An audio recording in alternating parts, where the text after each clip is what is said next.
자, 작성 팁은 이렇습니다. 결국은 세 가지에 대한 답을 한다고 보시면 돼요. 이 항목에서는. 첫째, 내가 지원한 직무가 어떤 일을 하는가. 두 번째는 그 직무를 하려면 어떤 역량이 필요한가. 그리고 세 번째는 그러면 내가 어떤 역량을 갖추고 있는지를 설명을 해주면 되는 거죠. 자, 1K에서는 직무에 대한 키워드가 나와주면 됩니다. 그래서 직무를 정의해 주는 거죠. 나만의 용어를 가지고. 자, 두 번째가 제일 중요해요. 내가 직무 경쟁력을 가졌다라는 근거를 여기서 얘기를 해줘야 되는 거거든요. 예.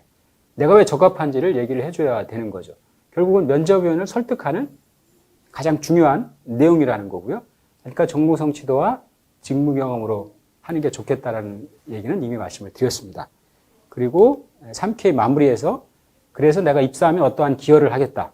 그 회사에서의 꿈과 그러니까 이거는 지원 동기에 보면 포부가 있잖아요. 그 포부의 꿈과 연결시켜서 얘기해주면 더 신뢰도가 높아질 수 있겠죠.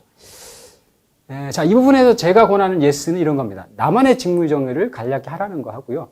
그 다음에 직무 경쟁력으로 설득하는데 그 가장 큰 무기는 1+1 대표 경험을 하라는 거고요. 반대로 제가 지향하는 노는 이겁니다. 직무와 무관한 내용, 가능하면 피해주는 게 좋고요.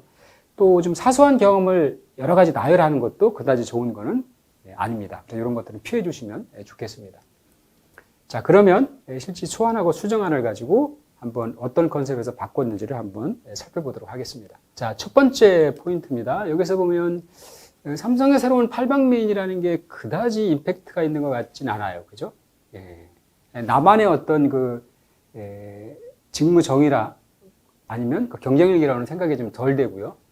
여기 보면 공정기술에 대한 거가 이렇게 돼 있고, 첫 번째 여기 팔방미인 돼야 되고, 두 번째 문제 이슈를 빠르게 해결해야 된다는 두 가지 역량을 내놨고요. 어쨌든 회사의 이익을 만들고 손실을 줄이는 것이 가장 중요한 공정기술 엔지니어 업무다. 이렇게 정립이 되어 있습니다.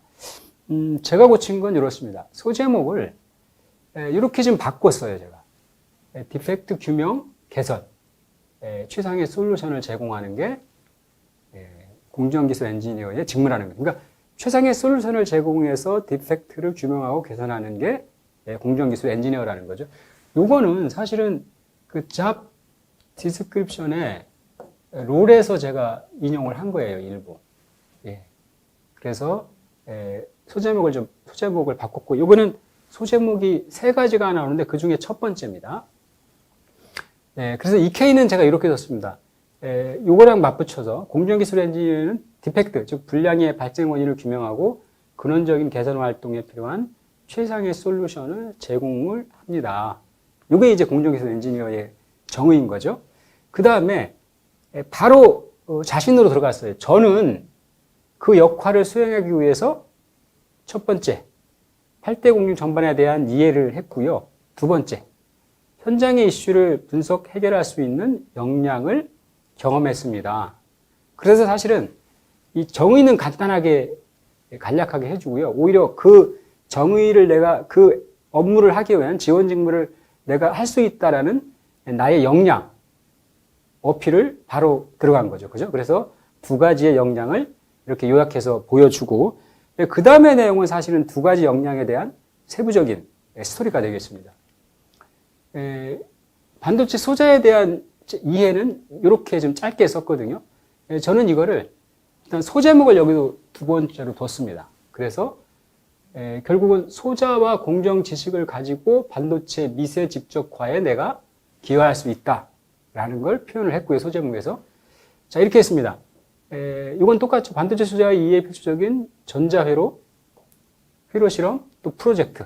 실제로 내가 수강했던 과목들을 열거해 준 거죠. 그걸 통해서 다양한 드라이버도 사용하는 경험을 했고, 이러한 과정을 거쳐서 소자의 기본 구성과 회로에 대한 이해를 높였다라고 돼 있고, 이 친구와 대화를 통해서 제가 이 내용을 추가로 넣었습니다.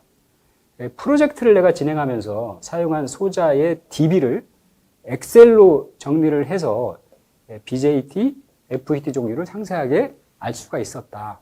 조금 더 학습에 대한 그 내용을 조금 더 구체적으로 좀 설명을 해줬죠. 자, 다음은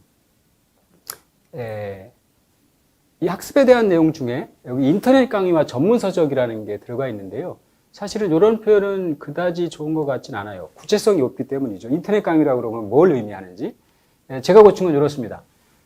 반도체에 대한 호기심을 채우기 위해서 LCS 반도체 강의를 수강을 했다. 근데 그 강의를 들으면서 이런 걸 내가 합숙했다라는 거죠. 8대 공정에서 각각 이슈 해결 및 개선을 통해서 결국은 반도체의 미세와 집적화가 이루어진다라는 걸 공정별로 내가 학습을 했다라는 걸 조금 더 구체적으로 강조를 해준 겁니다. 이게 이제 전공 성취도에 대한 큰 내용이 되겠습니다. 자, 그 다음은 이건 이제 프로젝트를 했던 거거든요. 이 밸런싱 로봇 이거에 대한 프로젝트를 진행을 했던 거예요. 그래서 나는 본인은 뭘 담당을 했고 하지만 하던 중에 이렇게 팀원들의 니즈가 반영이 되지 않아서 다양한 문제점을 보였고 해결하기 위해서 이렇게 니즈를 파악할 필요가 있어서 팀원들과 서로의 학습 내용을 스터디를 통해서 공유했다. 그래서 공동의 목표를 위해서 실행력으로 했더니 기존 예상보다 1주 앞당겨 진행하는 결과를 나왔다. 이렇게 나와 있거든요. 근데 뒤에 보면 리절트 부분에 사실은 1주 앞당겨서 과제를 만들었다라는 내용이 나오거든요. 그래서 그거랑 좀 중복되는 게 있어서 저는 요 내용을 좀 뺐습니다. 이건 제가 수정한 내용입니다. 일단 여기도 세 번째 소제목을 넣었어요. 그래서 모타 분량 분석과 개선을 했는데 이게 결국은 팀의 실행력으로 해결을 했다라는 걸 강조했죠. 그래서 내가 팀의 활동에도 잘하는, 팀 활동 차원에서 잘하는 사람이고 실행력이 있다라는 거를 강조를 한 거죠. 자, 그래서 캡스톤 디자인 수업 중에 요거는 간단히 했고요. 요 내용도 조금 간략하게 알기 쉽게 썼습니다. 그죠? 필요 설계에 팀원의 니즈가 반영되지 않아서 조립 시에 문제를 보였다. 그래서 팀원들과 학습 내용을 스터디해서 서로 주고받았다. 그걸 했더니 이 실행력이라는 게 발휘가 됐고 결국은 순조롭게 진행이 됐다. 이렇게 해서 마무리를 줬고요. 다음에 이제 이거 태스크니까요. 그죠? 이게 이제 시츄에이션이고 이게 태스크라고 보면 이 태스크에 대한 구체적인 액션이 다음에 나오게 됩니다.